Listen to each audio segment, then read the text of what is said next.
Many thanks for joining us tonight. And utility tariff hikes backlash with the minority in Parliament and the Trades Union Congress demanding an immediate suspension of the implementation. Reforms, they are punishment. They are not solutions. They are symptoms of failed leadership and poor policy choices. We call on the government to immediately halt these incessant increases. We speak to experts and the Energy Ministry. Also tonight, investigative journalist Manasseh Azure Awuni refuses to return to the witness box in the revived corruption case against former PPA CEO A.B. Adjei, insisting the OSP is not interested in the case. I am no longer interested in testifying in this case again because I had done that. You dropped the charges without any tangible reasons.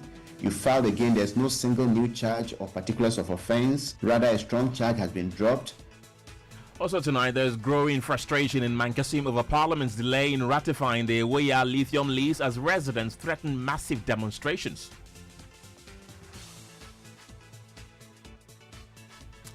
We got details as traditional authorities struggle to hold tensions down. More in our series, Hope on Pause, the Lithium Promise. Coming up in business. President John Mahama reveals government's plan to target Chinese investors to help with value addition of the country's exports. In sports, Black Stars assistant coach John Pinsel backs the team to progress from the FIFA World Cup group stages. And a bit later, Ghana deploy troops to support Benin government in response to a foiled coup attempt, which has been widely condemned by ECOWAS and the African Union. We'll look into that issue later in the bulletin. These and many other stories coming up in the next 1 hour. My name is Kenneth. Gyasi. My name is Ofori. Send us a WhatsApp with your thoughts and comments on 055 11 11 997. Details shortly. You're welcome back to Newsnight. In our first story tonight, the recent increase in utility tariffs has sparked outrage with the minority in Parliament and the Trades Union Congress demanding an immediate suspension of the implementation. The Public Utilities Regulatory Commission, that's the PURC, announced a 15.9% increase in water tariffs and 9% for electricity effective January 1, 2026. And whilst the TUC fears the increment will worsen the economic situation of Ghanaians, the minority is questioning the reason behind the increment, citing positive trends in major factors influencing upward adjustments. Listen to member of the Energy Committee, Michael Edu, address journalists at a media engagement in Parliament earlier. The time they were introducing the 1 cedi levy, one of the forceful arguments that they made was that our forex rate, the cedi depreciation, is part of the issues when it comes to calculation of tariffs. And because of the cedi depreciation, that's why we've incurred a lot of losses and so on. Apart from that, they don't have funds to buy fuel and all those things. So they are introducing 1 cedi levy to purchase fuel, and so that it will support the electricity sector, and then also use it to clear legacy debt. Today, we all know FX is down. So if FX as a component of the tariff, major component is down, inflation, which is also a major component, is down, why are you increasing tariffs? Why? These are questions we believe that you, the media and Ghanaians, should ask them. My colleague James Avaji covered that press conference and joins us with more. James, what does the minority, why rather, does the minority want this increment suspended? Well, Pearl, the minority cited a number of reasons, starting from the commercial loss of the ECG, which they put at a figure around 80 to 90 million US dollars every month, which they think that need to be plugged. They then went on to indicate how, if this tariff is implemented, could have serious implication on both individuals and businesses. For instance, they make the point that this could erode the 9% base pay recently negotiated by the TUC, which we'll be hearing from shortly, and it could also result on high operational costs for businesses, and in a long run affect the employment situation we have as a country. At a time when households are battling rising cost of living and businesses are struggling to stay afloat. Government continues to impose burdensome tariffs without addressing the deep-rooted inefficiencies crippling our power sector. Technical losses, commercial losses, with the normal demand of about 3,500 megawatts and recent peak demand of 4,080 megawatts, 32% amounted to 1,120 megawatts and 1,305 megawatts. And if you quantify it at the price of 16 cents as at March price, this year you get $80 to $90 million losses. Why does the government ignore this reality and instead impose measures that further impoverish Ghanaians? Instead of fixing the system, the government has chosen the lazy path of shifting its failures onto already sovereign consumers. This will completely wipe out the meager 9% wage adjustment for 2026. Consequences, if the government does not listen to the call to withdraw the tariff hikes, they are going to cause: 1, escalating utility poverty, leaving more families unable to afford basic electricity. 2, collapse of SMEs, which form the backbone of our economy due to unbearable operating costs. We are already experiencing a teeming unemployment youth in the country. Job losses as industries scale down or shut down operations.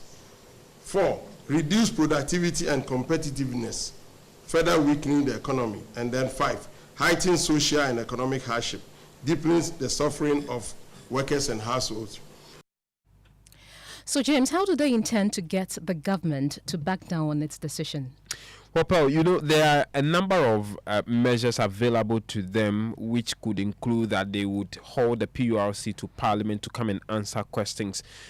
Although they are not particular about which exact measure they would undertake, they said they would explore all of the tools available as they demand that government immediately suspend the implementation of this increment. These tariff hikes are not reforms, they are punishment. They are not solutions, they are symptoms of failed leadership and poor policy choices. We call on the government to immediately halt these incessant increases. The minority stands firmly with Ghanaian workers, households, small businesses, and industries struggling to survive. We will continue to use every legitimate parliamentary tool to demand fairness, transparency, and accountability in the management of the nation's utilities. Our position remains firm and non-negotiable. These tariff hikes must be reversed immediately, and measures must be taken to protect consumers and sustain businesses. Ghanaians deserve relief, not repeated shocks. They deserve leadership, not exploitation. And we, as the minority caucus, we will continue to hold this government accountable and defend the rights of the people. Well, the minority are not alone in this fight, because the largest labor group, the Trades Union Congress, is also demanding an immediate suspension. Secretary General Joshua Ansah describes the move as unfair, as they fear it will erode the freshly negotiated 9% base pay. Following our meeting this afternoon, the TUC has resolved as follows. 1, in the spirit of fairness and mutual respect for our social partnership, we demand that government suspends the announced tariff increases. B, government and PURC should, as a matter of priority, immediately engage as agreed to exhaust the consultative process. Leadership of TUC wishes to assure Ghanaian workers that it will resist any tariff increases that will erode the mega 9% government wage adjustment unless government comes back to the negotiation table to top up the 2026 wage adjustment. So that's the Secretary General of the Trades Union Congress, Joshua Ansah. He's also been warning that government's failure to suspend the move will compel them to advise themselves and their members. whatever decision that has been made, whether we have a rep there or not, we think that the decision is not good for Ghanaian workers, and we have to speak against it. Thank you very much. Done. We are not going to propose anything. Our priority is not even in the top-up. Our priority is in the withdrawal of the tariff because it is not in our interest. Right, let's go into the telephone lines right now and have a conversation on the back of this. Joining us is Lomnuku Adjei, who's an energy expert and law lecturer at GIMPA. Also on the line is Richard Roxon, who's the spokesperson and head of communications at the Energy Ministry. We also have George Kwame Abuaji, ranking member on the Energy Committee. Gentlemen, glad you could join us this evening. Richard, let me begin with you. You've heard the concerns from both the minority and the TUC. Is this something that the Energy Ministry will consider suspending?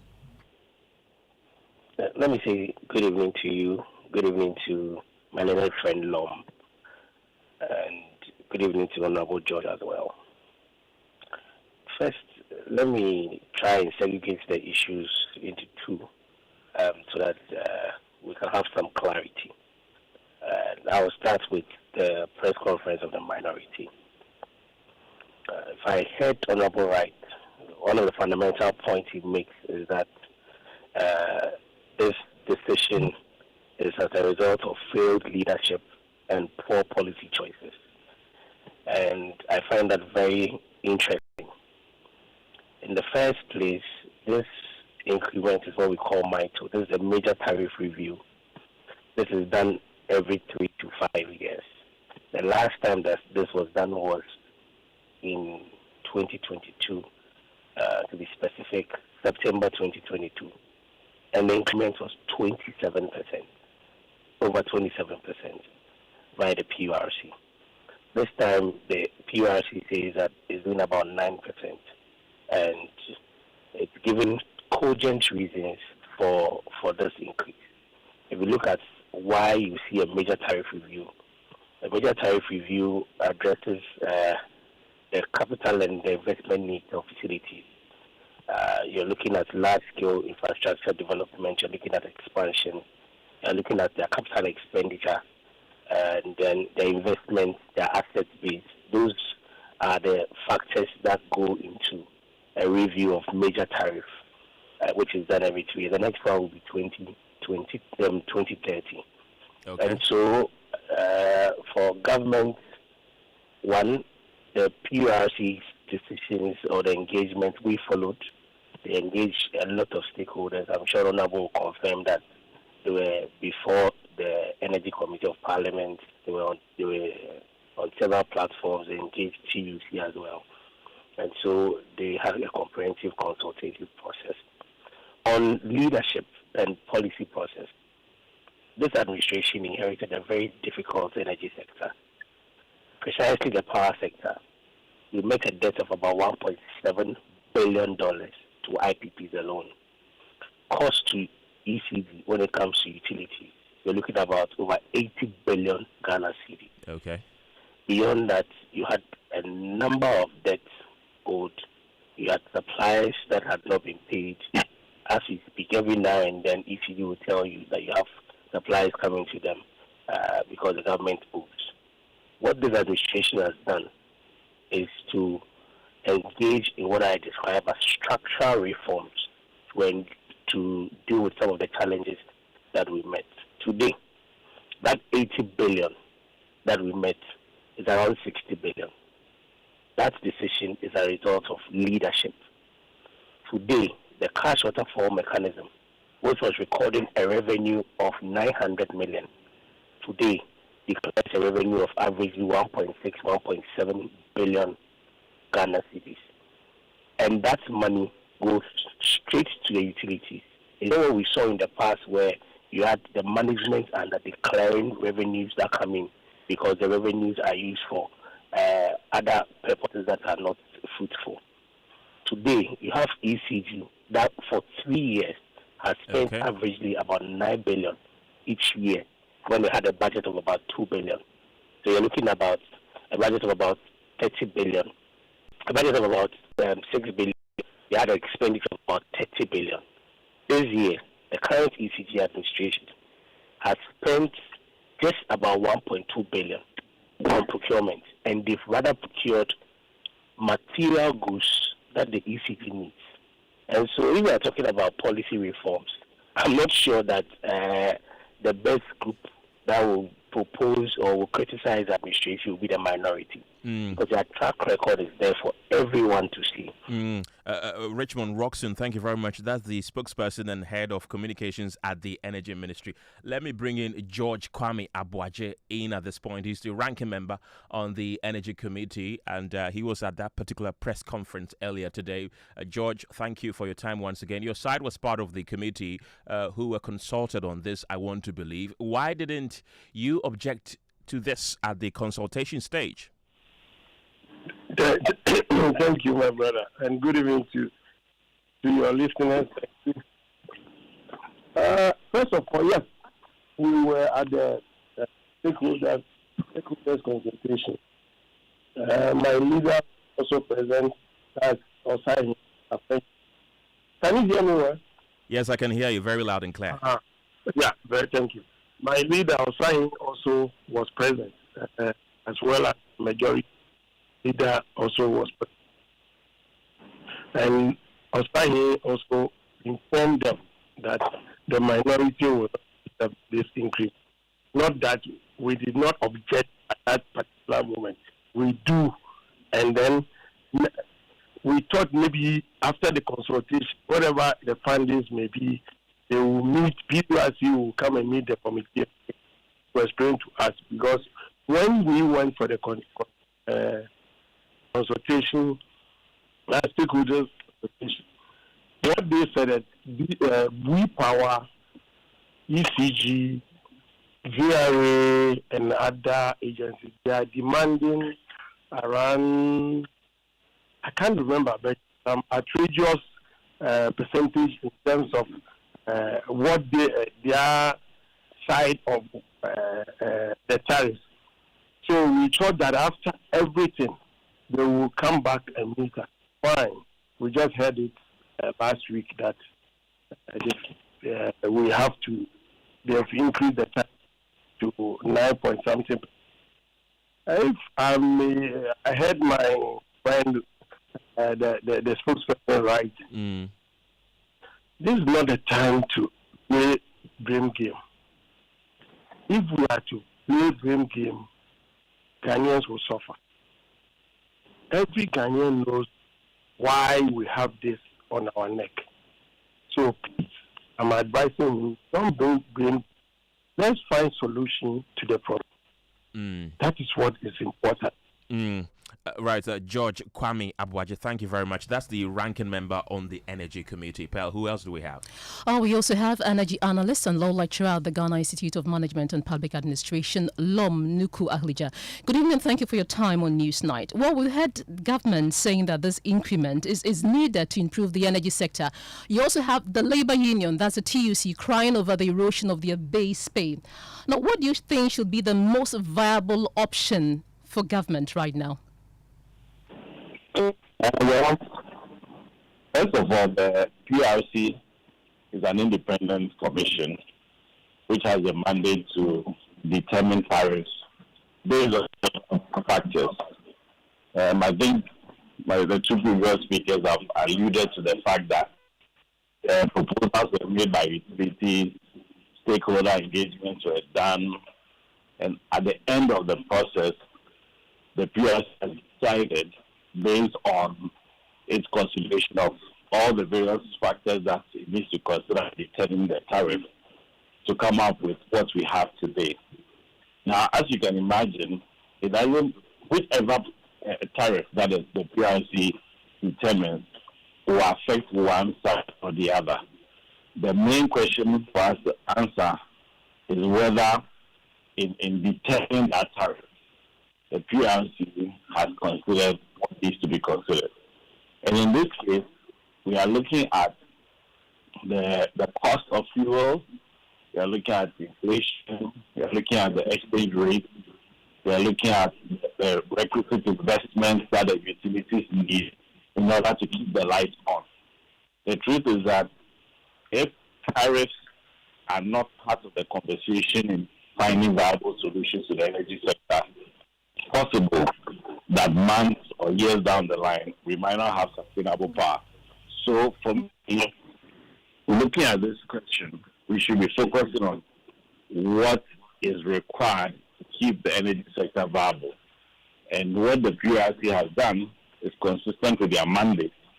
And of course, to ensure that the utilities have what they need to invest in future projects, at the same time to take into consideration the needs or concerns of the various stakeholders, which I think has been done in this case. Because as you recall, the utilities made proposals seeking tariff increments in certain respects in excess over 200%.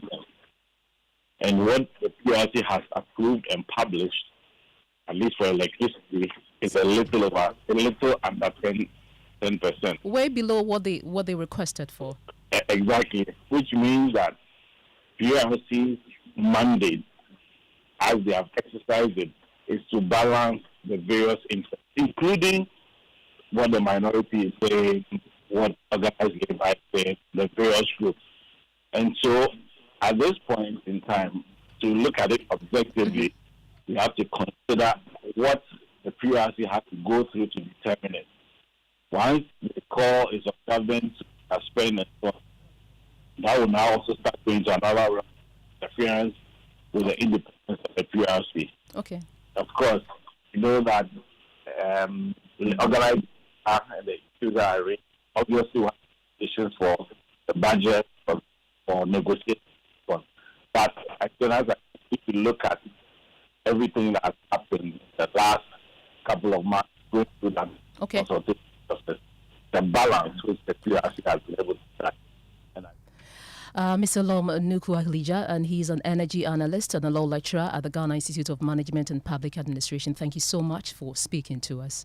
And in other stories tonight, investigative journalist Manasseh Azure Awuni has refused to return to the witness box in the revived corruption case against former PPA CEO A.B. Adjei. The case, which began in 2021 with Manasseh as the star witness, saw the OSP drop all charges after nearly a year of his testimony and 2 years of litigation. Well, prosecutors claimed the withdrawal was to allow fresh investigations and strengthen the case, but a year later, and now that the matter has been refiled, Manasseh says he will not testify again. He spoke on the Joy Super Morning Show, explaining into details why he will not be mounting the witness box for the OSP. And the case eventually went to court in 2022, June.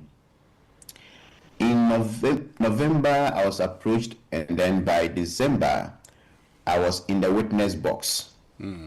I testified, and I was cross-examined by two sets of lawyers. One set for A.B. another for his brother-in-law. So from 2022 December to 2024 April, I finished my cross-examination. At the time I was leaving the court, I was told that the next person to be called to testify for the OSP would be the Shraj investigator, because Shraj had also transferred his report and also documents to the OSP. So the investigator who worked on that was supposed to testify. Then, shortly after that, the OSP dropped the charges against A.B. and his brother and filed what we were told at the time to be fresh charges against A.B. And what this means is that all the trial that has happened within the 2 years that the case was in court would be in vain. So we're going to start everything afresh. That starting point came in October this year when I received a letter from the OSP notifying me of the next court date. That's on the 20th of October. Having spent a year and a half in the dock, I wanted to have a good reason to subject myself to all the time I had spent in court, all the resources driving in and out. I bore them alone. So I called for the old charge sheet and the new charge sheet When they gave it to me and I went through, I realized that all the charges in the so-called fresh charge sheet were contained in the old charge sheet. There wasn't a single new charge. Not even the particulars of the offense changed. Only some charges against A.B. Adjei were dropped, and then the one charge against his brother-in-law was dropped. So the question is, why did they not amend the charge sheets if they wanted to drop some of them? Well, Manasseh also argues that the OSP has failed to address key concerns and, more critically, has dropped what he considers the most weighty and substantive charge in the entire case. When I spoke to the lawyer handling the case, she said no new funds were uncovered. Did you trace A.B. Adjei's assets as you've done in other cases? She said no. An attempt was made to do that, but it was abandoned because that wasn't the focus of the case. And I experienced within the period that there wasn't so much seriousness in prosecuting the case. For instance, the contracts for sale documentary was admitted by the court in evidence. And the OSP was supposed to submit a pen drive because they had asked for the documentary and the raw recordings, interviews I did. When they submitted that pen drive to the court, the documentary was not in it. So it was uncovered or discovered much later in the case. And they filed again to get the court to admit it. Of course, A.B. Adjei's lawyers opposed it, but the court ruled in favor of the OSP, admitted the documentary, and I was called back. I had finished my cross-examination, but I was called back to be cross-examined on that. And after that, they discontinued the case. When they refiled again, there was a strong charge that was missing. If you read the Shraj report, you would find out that they said at a point, A.B. Adjei altered the PPA board's decision to have a contract awarded in favor of a company, and that company turned out to be his company. In the old charge sheet, this was on count 18, under directly and indirectly influencing the procurement process. Let's go into the telephone lines right now and speak to Edem Senade, who is an anti-corruption campaigner. Edem, thank you for your time this evening. Is Manasseh justified in his refusal to mount the witness box once again for the OSP, you'd say?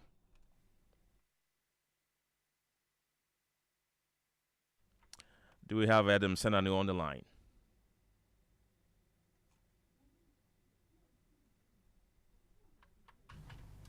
Hello, Adam. Hi, can you hear me? Yes, I can hear you now. Yes, I was Sorry. trying to find out from you if you feel that investigative journalist Manasseh Azure, listening to the clarification and explanation he's been given, he's justified for refusing to mount the witness box once again for the OSP. I think that he has a good reason at the personal level to say, listen, I did this for 1.5 years. It took a lot of toll on me. I can't see my way continuing to do this. I think it's fair for him to feel that way and to take that decision. As I've listened to both parties, I find that the space is one where sometimes, because the prosecuting bodies have certain trade-offs they do in respect of criminal cases, or because of the authentication of documents, the kind of evidence that the courts require. At the end of the day, what they need to do to get a case ruled in their favor sometimes will not follow the logic that as a journalist or somebody as a development practitioner like myself, I would follow.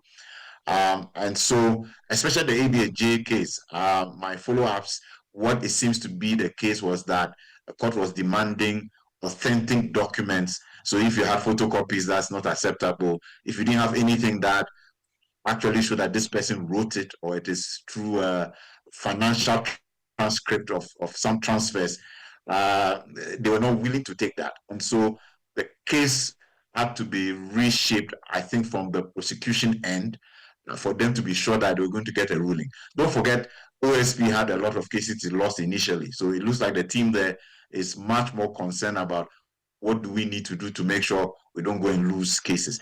So I'm not surprised that Manasseh will take that. I don't think we should begrudge him that. I think it's a space where probably all of us need much more education on how some of these things are done. And Mr. Senator, just a quick one. This spill, how much of an impact do you think Manasseh's decision to, not to return to the witness box will have on this case? I think that the follow-up days and events will tell us. We can't tell. What they tell me, they've expanded the pool of witnesses. I think they started with just 1 or 2. Now they said they have 5. And they've had to try and get other documentation which they think will be much more convincing and compelling for the court. So I think that honestly, if Manasseh was still in it, that would give you the best foot forward. But whether without him they can still win, especially when the prosecutor here, the director of prosecution there, was not too sure with the initial documentation that they were going to get through. Let's see whether their strategy works out ultimately. Adam Senanu, thank you very much. He's an anti-corruption campaigner. And that brings us to business. And George Wiafe is here with the latest. George, what do you have for us in the world of business? Well, coming up in business, President John Mahama targets Chinese investors to help with value addition of the country's exports. And we'll be telling you more about a $200 million World Bank issued bond help to finance clean cooking in Ghana. The business news on Newsnight is brought to you by MTN Business. Welcome to the new world of business. Kingdom Books and Stationery, your number one-stop shop for all your offers, essentials, Sinter's tanks, and Pepsodent Herbal and Charcoal. You're welcome back to business on Newsnight. Now, President John Mahama has revealed that government is targeting some Chinese investors to help the country when it comes to value addition to its exports. The president disclosed this in an interview with Chinese news network CGTN. China has offered Africa a zero tariff policy. Ghana has started negotiations with China, and so that negotiation is taking place. We can sign off as the second country for zero tariffs with China. Actually, China is Ghana's biggest trading partner, and trade between Ghana and China has continued to grow exponentially. The zero tariff policy is now kicking in, and so I believe that it will create a conducive atmosphere for us to grow that trade even more. We're looking on the Ghanaian side for Chinese industries to come and help us add value to the products that we have so that we can export back into the Chinese market. Apart from that, there's the important issue of harmonization of standards. China has about 40 standards, and so we need to harmonize our standards with the Chinese standards so that it makes it easier for us to export into the Chinese market. So those are the areas we're ironing out, and I think that we can reach understanding as long as the relationship between us is what it is. President John Mahama. Now, the Public Utilities Regulatory Commission has maintained that it will still press ahead with the quarterly review of tariffs from next year. We have more in the following report. The Public Utility Regulatory Commission last week announced it has approved the increase in the utility tariff starting January 1, 2026. This was part of the multi-year tariff review. Electricity tariff are set to be increased by more than 9%, while water go up by 15.92%. But for some consumers, this should have been the end when it comes to tariff review for next year. But the Commission in that same public statement argued it will still go ahead with its quarterly review from next year, despite the multi-year tariff adjustment. So if dynamics like inflation rate, exchange rate, and cost of power generation does not improve, consumers should brace themselves for some significant increase in utility tariff starting January 1, 2026. And that is a Business Desk report. Now, the World Bank has issued a $200 million bond to help finance clean cooking initiatives in Ghana and other countries, as well as other green initiatives. The World Bank papers, which was issued today, will mature in 2032. The bond is targeting investors across the world and will be led by Standard Chartered Bank, acting as lead arrangers for the offer. It will be listed on the Luxembourg Stock Exchange. Now, a former General Secretary of the General Agricultural Workers Union, Edward Kadaway, has stated that the current food glut should not be linked to high level of production by farmers. He rather says that high imports, cities appreciation and smuggling has contributed to the current challenge that the country is dealing with. Was expected, and is also because whilst government may not have appreciated how quickly the challenge will arrive, when the cedi became strong, then it then became cheaper, as the minister said, and all of us know, that to import than to produce. Now, what government ought to have done, probably, is to curtail importation.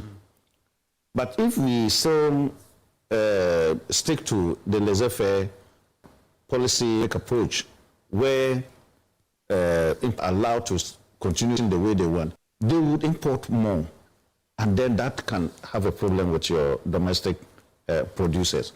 That is mainly one of them. The other thing has to do with smuggling into this country. There's so much smuggling of rice and... That's the former General Secretary of the General Agricultural Workers Union, Edward Kadaway. And that's all for Business on Newsnight. Back to you, Kenneth.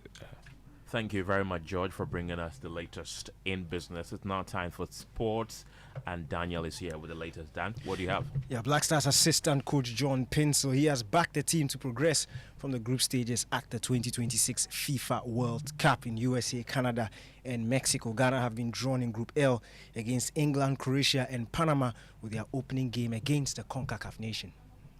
I'm very, very impressed, especially with this group. It's a group somebody will say, oh, this is easy group, but it's not easy group. It's a very, very tricky group that one must be very, very careful with that. I respect all the teams that we find in our group. It's the teams that can bring the best out of us. So I'm very, very pleased. I'm very confident with all our support, the supporters, they believe in everything, the players. We have to keep praying for our players, for them to be ready, be fit. So when it's time for call-up, everyone can be present, because from now to the World Cup, it's going to be a long season. The players are still playing their teams in Europe, so we have to pray that no injuries will come to our players. That was Black Stars assistant coach John Pinsel speaking there now. Mohamed Salah has been left out of the squad for Liverpool's Champions League game against Inter Milan tomorrow. The club have decided to remove Salah from selection for a short period after he gave an explosive interview on Saturday claiming that he was thrown under the bus by Liverpool and his relationship with head coach Arne Slot had broken down. The club is said to be in full support of the manager, and that it's the best interest of all parties involved that Salah have a brief period away from the team. It is understood that there will be no formal disciplinary action taken by the club. And that's all for sports. Back to you guys. Daniel, don't go yet. This reminds me of Cristiano Ronaldo's last days at Manchester United when he gave that Piers Morgan explosive interview. Do you see something like that happening? Yeah, very strong similarities, and especially the fact that both managers in question at the time, Ten Hag, Dutch manager, Arne Slot, Dutch manager. Yeah. Thank you very much, Daniel. Well, let's bring you more stories this evening because tensions are rising in Mankessim as residents accuse Parliament of dragging its feet on the Ewoyaa lithium project. The residents say they will hold massive demonstrations if the delay continues. Traditional leaders are struggling to hold tensions down, appealing to President Mahama to fulfill his campaign promise and ensure the lease is ratified. Emmanuel Jivenu has more in today's episode of Hope on Pause, the Lithium Promise. The delay leaves families unsure of what comes next, and many are turning the frustration towards traditional leaders who asked them to cooperate 2 years ago. The lithium company says they are ready to start once the ratification is given. So now it is Parliament that is delaying us. They are starving us. If they are not careful, we will demonstrate against them.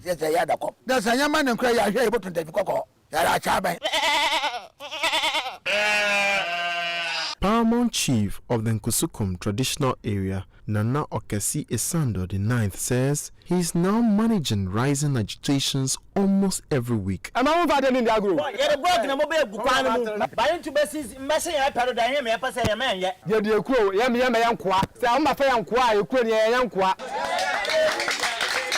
This led to so many agitations, which could have led to demonstrations and anarchies. As I sit here, I tried my possible best as a man to avert most of them.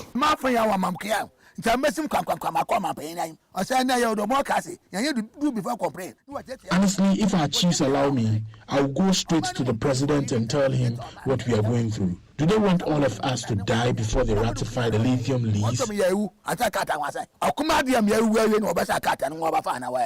During the 2024 general election campaign, many residents say they listened carefully when the then candidate John Dramani Mahama visited the Central Regional House of Chiefs and promised swift attention to the lithium mining lease. If elected, Osajefo Amanfo Edu VI is the paramount chief of Mankessim traditional area. I was so happy about the answer you gave. The first part was that... Why do they call us the minority? We don't have the numbers. They are more. There are 138 of them. If they want to pass it, they'll pass it because they have the numbers. The turntable has turned. Your party, NDC, is in power. You made me hear for the first time the word stranded assets, Your Excellency. The better we mine it as quickly as possible and take advantage of it. Otherwise, if time passes by, we have what we call stranded assets. You have an asset, but it's stranded. There's no longer any need for it. This is a national cause. And Nana, me and you are on the same wavelength. We'll work together to make sure that this thing goes forward. So the aspect of the majority and the aspect of the stranded assets, they've all turned in your favor. Do something now. For now, chiefs will continue to ask residents to remain patient, but they admit the pressure is rising. And without parliamentary action, the possibility of demonstrations and civil unrest will become harder to prevent. Emmanuel Chivano, Joy News, Central Region. Now, Ghana has deployed troops to Benin as part of an emergency ECOWAS security activation following an attempted coup in the country. Now, the Economic Community of West African States, that ECOWAS, reactivated its security protocol on Sunday, with Ghana among the first countries to move personnel as part of the regional rapid response mechanism. This swift action comes amid heightened concerns about regional stability following the attempted coup in Benin, where a group of soldiers led by Lieutenant Colonel Pascal Tigri announced on state television that they had removed President Patrice Talon and suspended the constitution. However, the coup attempt was thwarted by loyalist forces with support from Nigerian forces. ECOWAS has condemned the attempted coup, describing it as unconstitutional and a subversion of the will of the Beninois people. Well, the regional bloc has deployed troops from Nigeria, Sierra Leone, Ivory Coast and Ghana to support Benin's government and maintain constitutional order. So that's the delicate situation that is currently happening in neighboring Benin. Let's get on to the telephone lines right now and speak to John in Team Fojuo with the Defense and Interior Committee of Parliament to pick his thoughts on this. Glad you could join us this evening. This coup, attempted coup, we should say, that was thwarted yesterday. What do you make of it? And really, there are concerns about Ghana's deployment of troops there. Is that even necessary?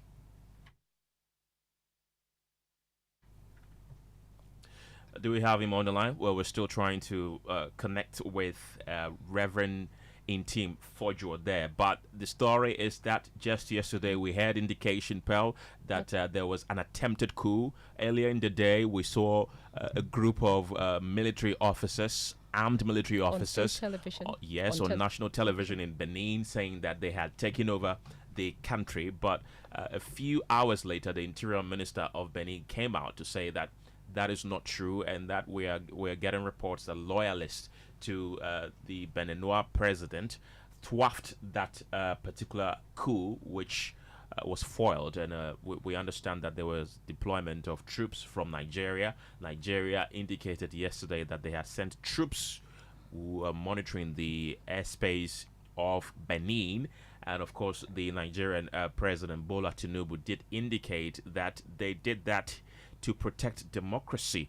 And we're getting a lot of condemnation from the West African bloc, who are condemning the raft of coups that have happened on the original bloc, and the latest coming from Benin. So that's the latest that we have from Benin. We're trying to get in touch with John in Team Fojo with the Defense and Interior Committee of Parliament right now, but we've been unsuccessful. But since we're not getting him, let's get a few of the comments. Exactly. And this one from Kwesi Kaswa says, what sort of inequality is this? How do you increase the base pay at 9% and then increase utilities at 9.5% and 15%? This is weakness. And it's from Kwesi in Kaswa. Kenneth, we understand we have Colonel Festus Abuaji on the line. Colonel Festus Abuaji, good evening. Thank you for your time on Newsnight. Yeah, good evening. Good evening. I'm Dr. Festus Obin. Thank you very much for that correction, Dr. Festus Obin. Thank you so much for your time on Newsnight. Now, from a defense standpoint, what does this attempted coup mean for Ghana's long-term security strategy? Please come again. Dr. Festus, please, can you hear me? Yes, I can hear you now. I'm just asking that from a defense standpoint, what does this attempted coup mean for Ghana's long-term security strategy, and why really are the coups, takeovers resurfacing across the region? Well, it demonstrates the fragility of democracy within the sub-region. And if you look at all the coups that have happened over the past 5 years, you see common issues being cited by these coup plotters. One is the issue of governance. There are issues of development. There are also issues of security. And if you look at Ghana, we are not immune from some of these challenges of governance and also security. And so what it means is that we need to also begin to look at some of these issues very seriously and deal with them in order not to fall into the situation that some of these countries are in at the moment. Dr. Festus Obin is a security analyst. Thank you so much for speaking to us on Newsnight. And that's how we wrap up the bulletin for this evening. Thank you very much for being a part of the show. My name is Kenneth. Gyasi. My name is Pale Ofori. Have a good evening.